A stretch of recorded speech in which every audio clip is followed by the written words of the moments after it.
Welcome to our channel. Today we how to uninstall FullStory from your app analytics setup. Quick tutorial step by step clearly. To uninstall FullStory from your app analytics setup, begin by navigating to your project directory. Open the configuration file where FullStory is integrated. Locate the section in your code where the FullStory script is included. This may be a script tag in your HTML or a configuration setting in your JavaScript.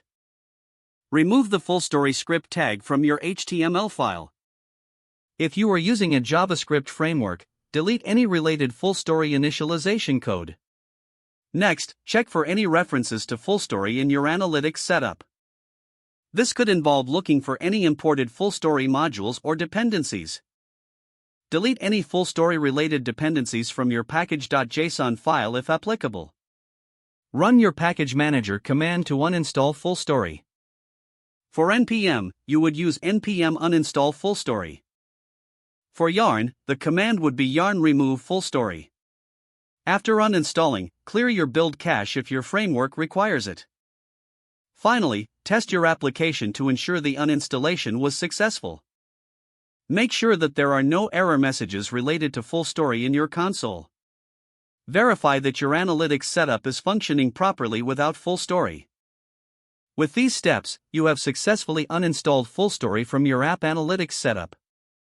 If the page does not load, refresh the browser or try again in a private or incognito window.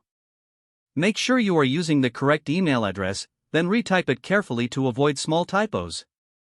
If your password is not accepted, use the reset option and create a new strong password you can remember. Check your spam folder for verification or security emails, then complete any requested confirmation steps. Enable two-factor authentication if available to improve account security and reduce unauthorized access risk. After signing in, review your profile details so your contact information and settings are accurate and current.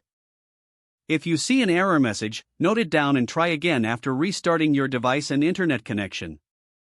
Log out when you finish, especially on shared devices, to keep your account and payment information secure. If the page does not load, refresh the browser or try again in a private or incognito window.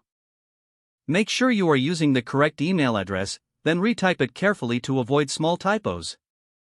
If your password is not accepted, use the reset option and create a new strong password you can remember.